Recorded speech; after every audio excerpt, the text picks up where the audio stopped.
Bismillahirrahmanirrahim. Assalamu alaikum students. Welcome to the Sana's Biology. Students, in the previous video we discussed about respiration and its stages, that was external and internal respiration. Now in today's video we will talk about two major types of internal respiration, that is aerobic and the other one is anaerobic respiration. So without wasting our time we are going to take a start. Energy मिलती है, ठीक है। So this reaction is controlled by enzyme. ये whole जो हमारे पास reaction है ये किस एंजाइम्स के थ्रू कंट्रोल होता है, या बाद में जब आप मैकेनिज्म पढ़ेंगे तो जैसे क्रैब साइकिल हो गया, इलेक्ट्रॉन ट्रांसपोर्ट चेन हो गया, तो आपको पता चलेगा कि उसमें बहुत से एंजाइम जो हैं वो यूज़ हुए ड्यूरिंग द रिएक्शन। तो कंट्रोल बाय एंजाइम, ये जो हमारे पास सेलुलर रिस्पायरेशन है इसको कौन कंट्रोल करता है? एंजाइम कंट्रोल करते हैं। अच्छा जी, टाइप्स तो हम पहले भी मैं आपको बता चुकी हूँ, 2 टाइप्स होती हैं इसकी, एरोबिक होती है और एनारोबिक होती है। Aerobic in the presence of oxygen and anaerobic in the absence of oxygen. Okay, अब हम बात करते हैं जो हमारे पास सबस्ट्रेट है रिएक्शन में, जो रिएक्टेंट है हमारे पास जिसकी ब्रेक डाउन होगी वो हमारे पास क्या है? ग्लूकोज है। स्टूडेंट, ग्लूकोज की ग्लाइकोलिसिस होगी। ग्लाइकोल से मुराद यहाँ पे ये है कि ग्लूकोज की क्या होगी? ब्रेक डाउन होगी, जिसकी रिजल्ट में हमारे पास पायरुवेट बनेगा, ठीक है। आपको स्टूडेंट ग्लूकोज का फार्मूला पता होगा कि ग्लूकोज हमारे पास 6 कार्बन कंपाउंड है।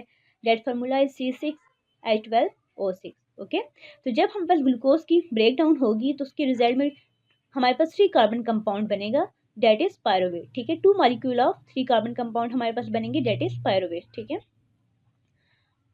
अब इस ये जो हमारे पास प्रोसेस है इसको हम बाद में फर्दर स्टडी करेंगे मैकेनिज्म में, ठीक है। अच्छा, अभी मैं आपको बताऊं कि ये जो हमारे पास ये जो स्टेप हैं, 3 स्टेप, ये दोनों में होते हैं। ये एरोबिक रेस्पिरेशन में भी होते हैं, एनारोबिक रेस्पिरेशन में भी होते हैं, ठीक है। ग्लूकोज से पायरुवेट जो हैं वो दोनों केसेस में बनता है। नाउ अब यहाँ से आगे जो है पायरुवेट से आगे यहाँ से ये सेपरेट हो जाते हैं कि आया एरोबिक रेस्पिरेशन होगी या फिर एनारोबिक रेस्पिरेशन होगी, ठीक है। अगर पायरुवेट को ऑक्सीजन मिलेगी तो एरोबिक रेस्पिरेशन होगी, अगर पायरुवेट को ऑक्सीजन नहीं मिलेगी तो एनारोबिक रेस्पिरेशन होगी, ठीक है। अब हमारे पास क्या होता है? जो एरोबिक रेस्पिरेशन होती है वो माइटोकॉन्ड्रिया के अंदर होती है। माइटोकॉन्ड्रिया आपको पता है ये हमारे पास एक सेल ऑर्गेनेली है जिसको हम powerhouse of the cell भी बोलते हैं। Powerhouse of the cell इसलिए बोलते हैं कि इसमें क्या होता है? एनर्जी जनरेट होती है, इसलिए हम माइटोकॉन्ड्रिया को powerhouse of the cell बोलते हैं, ठीक है। तो ये जो हमारे पास एरोबिक प्रोसेस है ये माइटोकॉन्ड्रिया के अंदर होता है, और इसमें हमारे पास क्रैब साइकिल भी आ जाता है, इलेक्ट्रॉन ट्रांसपोर्ट चेन भी आ जाती है, और at the end of the aerobic respiration हमें 36 टू 38 एटीपी के मॉलिक्यूल मिलते हैं, ठीक है।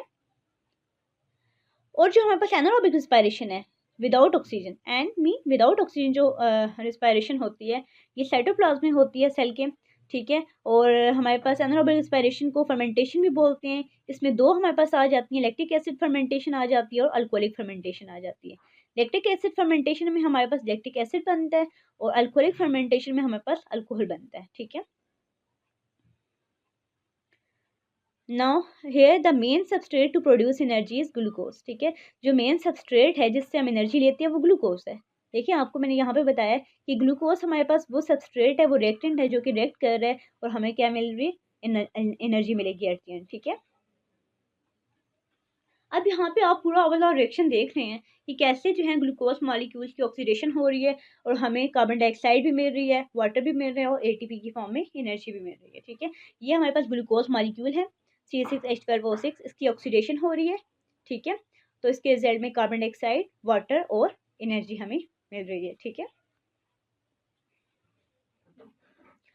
अच्छा जी, आपको मैं बताऊँ एटीपी की स्ट्रक्चर के बारे में। मैं आपको बताऊँ एटीपी की ये स्ट्रक्चर बनी हुई है, ठीक है। ये एडेनिन बेस है हमारे पास, राइबोज शुगर है और ये 3 फॉस्फेट ग्रुप अटैच हैं, जिसकी वजह से हम इसको क्या बोलते हैं? एटीपी, मतलब एडिनोसिन ट्राई फॉस्फेट, ठीक है। इन फॉस्फेट के दरमियान में स्टूडेंट कोवलेंट बॉन्ड है, और ये कोवलेंट बॉन्ड जब ब्रेक करता है तो इसके रिजल्ट में क्या मिलती है? हमें एनर्जी मिलती है, ठीक है। अब मैं आपको बताती चलूँ कि जो हमारे पास एनारोबिक रिस्पायरेशन होती है वो 2 तरह की होती है, एक लैक्टिक एसिड फर्मेंटेशन होती है और दूसरी अल्कोहलिक फर्मेंटेशन होती है, ठीक है। जो हमारे पास लैक्टिक एसिड फर्मेंटेशन होती है ये हमारे पास मसल सेल्स में होती है, ठीक है। मसल्स में भी होती है। जो मिल्क में बैक्टीरिया होते हैं, जो हमारे पास लैक्टोबैसिलाई बैक्टीरिया होते हैं, उनमें भी हमारे पास लैक्टिक एसिड फर्मेंटेशन होती है, ठीक है। और जो हमारे पास अल्कोहलिक फर्मेंटेशन होती है वो यीस्ट वगैरह में होती है, ठीक है। अच्छा जी, जैसे कि अब इसमें मैंने आपको बताया था एनारोबिक रिस्पिरेशन में ऑक्सीजन नहीं होती है, तो ग्लूकोज मॉलिक्यूल जो होता है वो किस में कन्वर्ट हो जाता है? लैक्टिक एसिड में, प्लस हमें एनर्जी देता है, ठीक है।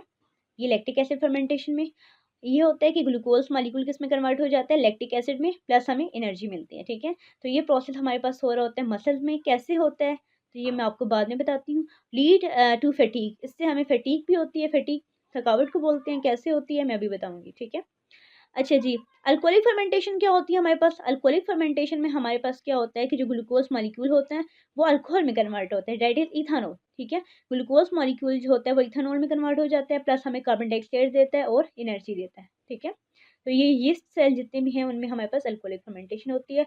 और ये अल्कोहलिक फर्मेंटेशन इस्तेमाल होती है हमारे पास फर्मेंटेशन प्रोसेस में वाइन की प्रोडक्शन के लिए, बियर की प्रोडक्शन के लिए। ठीक है, हम इसको यूज़ करते हैं। अब स्टूडेंट आ जाते हैं, दोबारा बताती हूँ एनारोबिक रेस्पिरेशन में कि ये हमारे पास विदाउट ऑक्सीजन होती है, यीस्ट में भी होती है, मसल्स में भी होती है। ठीक है, अच्छा यीस्ट में क्या होता है हमारे पास कि यीस्ट में जो ग्लूकोज मॉलिक्यूल होता है हमारे पास C6H12O6, जैसे कि इसको ऑक्सीजन नहीं मिल रही होती है तो ये कन्वर्ट हो जाता है जाइमेज एंजाइम के थ्रू इथानॉल में, कार्बन डाइऑक्साइड में, प्लस एनर्जी में। ठीक है, तो anaerobic respiration in yeast also known as fermentation. Ethanol can be used in wine and beer production. Wine में भी यूज़ होता है और बियर की प्रोडक्शन में भी यूज़ होता है। Carbon dioxide release causes the dough to rise, जो इसके रिजल्ट में जो कार्बन डाइऑक्साइड रिलीज होती है तो वो हमारे जो कार्बन डाइऑक्साइड रिलीज होती है वो डफिंग में, बेकिंग इंडस्ट्रीज़ में जो है वो कार्बन डाइऑक्साइड क्या करती है, जो प्रोडक्ट्स होते हैं हमारे पास जैसे कि ब्रेड हो गया उसको राइज कर देती है। ठीक है, उसका वेट भी लाइट कर देती है, उसको राइज कर देती है।